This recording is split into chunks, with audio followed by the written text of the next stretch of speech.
बारिश का मौसम था। एक छोटे से मिट्टी के घर में माधव, उसकी पत्नी सरला और उसकी बीमार बूढ़ी माँ रहते थे। सरला, आज भी कोई काम नहीं मिला। मैं सुबह से महाजन के पास गया था, बहुत मिन्नतें की, पर उसने साफ मना कर दिया। क्यों जी? आखिर उसने मना क्यों किया? आप तो इतनी मेहनत से काम करते हैं, फिर भी आपको काम से क्यों निकाला उसने? बोला, बारिश के मौसम में कारोबार अच्छा नहीं चल रहा, इसलिए अभी उसे कोई मजदूर नहीं चाहिए। मैंने बहुत कहा कि मुझे कुछ भी काम दे दो, चाहे मजदूरी कम ही दे दो, पर उसने एक न सुनी और दरवाजे से ही लौटा दिया। अब हम क्या करेंगे जी? आज जमींदार भी किराया मांगने आएंगे और घर में तो एक दाना अनाज भी नहीं बचा। बच्चों की तरह हम भी भूखे सो जाएंगे क्या? यही तो सबसे बड़ी चिंता खाई जा रही है सरला। जमींदार को क्या जवाब दूंगा, समझ नहीं आ रहा। और माँ की तबीयत भी दिन बिगड़ती जा रही है। उनकी दवा के लिए भी पैसे नहीं है मेरे पास। मन करता है सिर पीट लूं। आप परेशान मत होइए जी, हाथ है तो काम मिलेगा ही, आज नहीं तो कल। भगवान किसी को इतना भी बेसहारा नहीं छोड़ते। बेटा, मेरी चिंता मत करो, मैं तो बूढ़ी हूँ, जितना जीना था जी लिया। तुम दोनों अपना ध्यान रखो, मेरी दवा से ज्यादा जरूरी तुम्हारा खाना पीना है। ऐसा मत कहिए माँ जी, आप हमारे लिए सबसे जरूरी हैं। आपके बिना यह घर घर नहीं लगता। हम कोई ना कोई रास्ता निकाल ही लेंगे, आप बस हिम्मत मत हारिए। माँ ठीक कहती है सरला, पर मुझसे यह देखा नहीं जाता कि मेरी माँ बीमार पड़ी है और मैं उसके लिए कुछ नहीं कर पा रहा। एक बेटा होकर भी बेबस हूँ। बेटा, तुमने कभी मुझे किसी बात की कमी महसूस नहीं होने दी। यह मेरी बीमारी है, तुम्हारी हार नहीं। हिम्मत मत छोड़ो। माँ, आपकी बातें सुनकर मुझ में फिर से हिम्मत आ जाती है। चाहे कुछ भी हो जाए, मैं आप दोनों को कभी अकेला नहीं छोड़ूंगा। कोई ना कोई उपाय जरूर निकलेगा। हाँ जी, हम तीनों मिलकर हर मुश्किल का सामना करेंगे। कल सुबह मैं भी आसपास के घरों में जाकर काम ढूंढने की कोशिश करूंगी, कुछ तो सहारा मिलेगा। बाहर बिजली कड़क रही थी, तभी बाहर भारी कदमों की आहट सुनाई दी। तेज बारिश में भीगता हुआ जमींदार हाथ में लाठी लिए दरवाजे पर आ खड़ा हुआ। उसका चेहरा गुस्से से तमतमाया हुआ था। माधव, कहाँ है तू? आज महीने की आखिरी तारीख है। मैं किराया लेने आया हूँ, जल्दी पैसे निकाल, वरना अभी इसी वक्त घर खाली कर दे। मुझे बहाने नहीं चाहिए। मालिक, पैर पड़ता हूँ आपके, थोड़ी मोहलत दे दीजिए। इस बारिश के मौसम में मुझे कहीं भी काम नहीं मिल रहा। महाजन ने भी काम से निकाल दिया। घर में खाने तक को कुछ नहीं है। माँ बीमार पड़ी है, उनकी दवा के लिए भी पैसा नहीं है मेरे पास। यही बहाने तो हर महीने सुनता हूँ तुझसे। कभी बीमार माँ, कभी टूटी छत, कभी कुछ और। मुझे तुम्हारी मजबूरियों से कोई मतलब नहीं।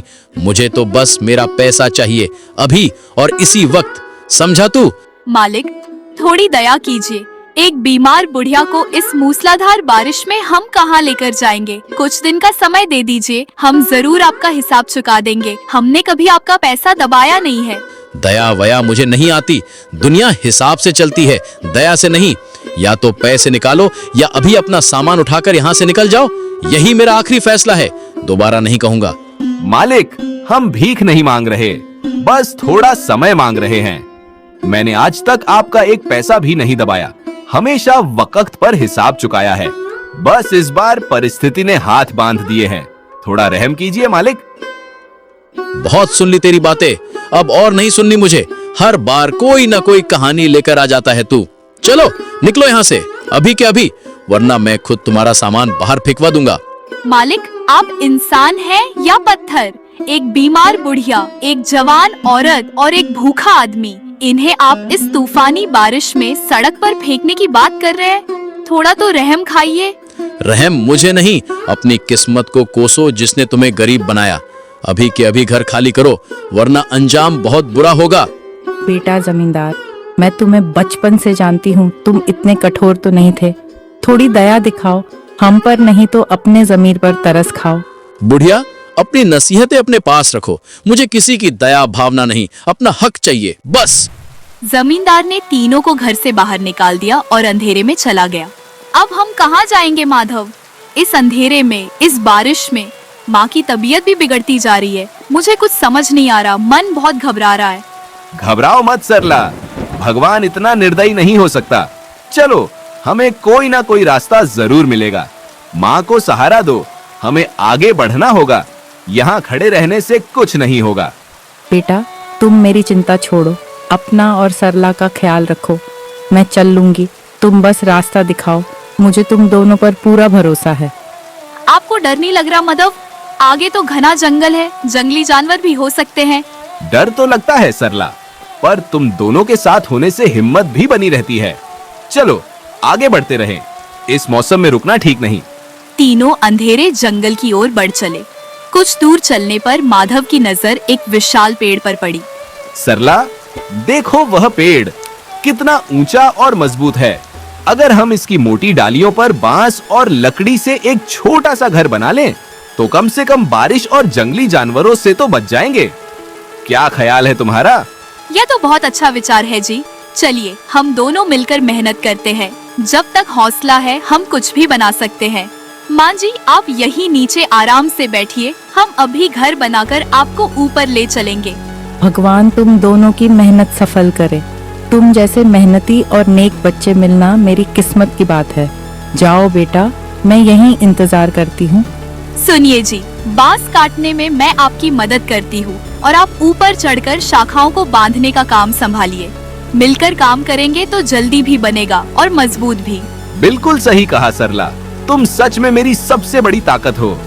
चलो अंधेरा होने से पहले जितना हो सके उतना काम निपटा लेते हैं। दोनों ने मेहनत करके पेड़ पर एक घर बना डाला।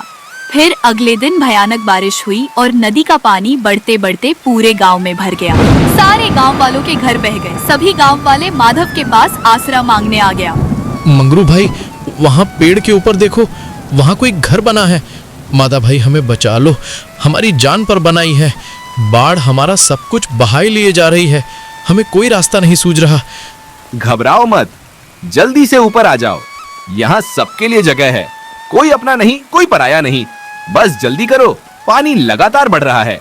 रस्सी पकड़कर ऊपर आ जाओ। हाँ हाँ, जल्दी आइए सब, डरिए मत, हम सब मिलकर जगह बना लेंगे। बच्चों को पहले ऊपर भेजिए। भगवान का शुक्र है कि तुमने हमारे लिए दरवाजा खोल दिया माधव भाई, वरना आज हम सब डूब जाते। हम तुम्हारे एहसानमंद रहेंगे। एक एक करके सारे गांव वाले पेड़ पर बने घर में चढ़ आए। तभी दूर से लड़खड़ाता बुरी तरह भीगा हुआ जमींदार भी वहां आ पहुंचा। उसकी आंखों में अब गुरूर नहीं, सिर्फ डर और लाचारी थी। माधव, मुझे भी बचा लो, मेरा सब कुछ बह गया। मेरी हवेली, मेरा धन दौलत, सब कुछ इस बाढ़ में डूब गया। अब मेरे पास कहीं जाने की जगह नहीं बची, मुझ पर रहम करो।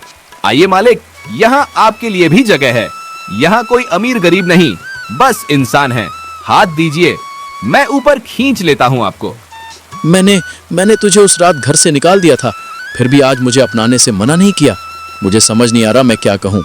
मालिक, अभी बातें बाद में करेंगे, पहले ऊपर आइए। आपकी जान बचाना ज्यादा जरूरी है। सरला ने जो थोड़ा बहुत अनाज बचाया था उससे सबके लिए भोजन बनाया और बिना किसी भेदभाव के हर एक व्यक्ति को प्रेम से खिलाया।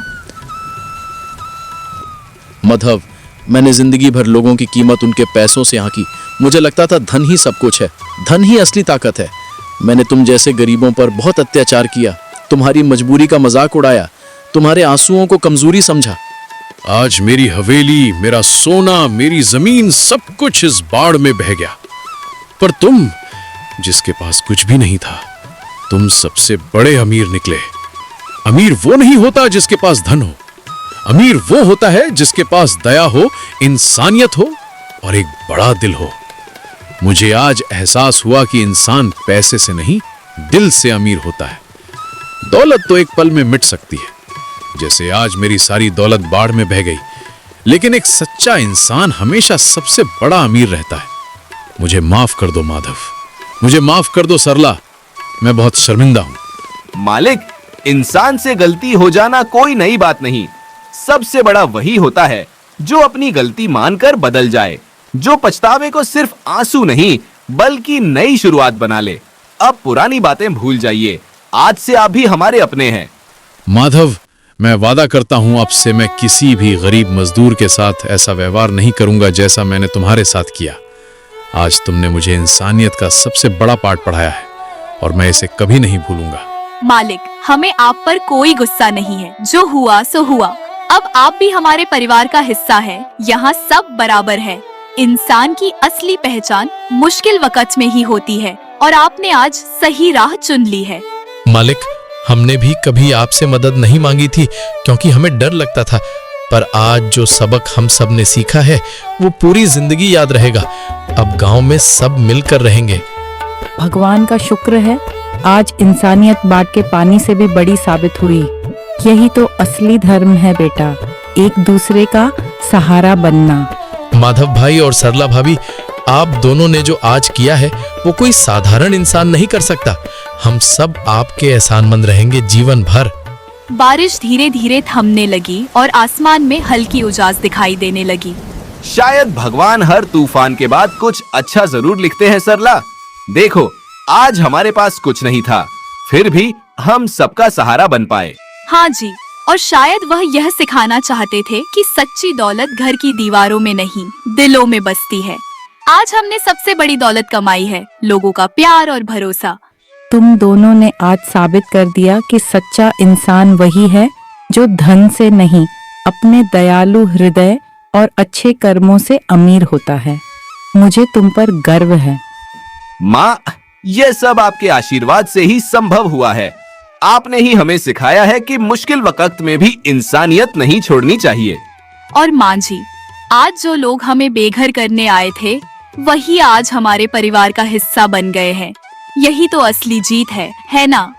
उस रात की बारिश ने एक झोपड़ी उजाड़ी थी, पर एक ऐसा घर बसाया जो ईंट पत्थर से नहीं, बल्कि इंसानियत, त्याग और करुणा से बना था।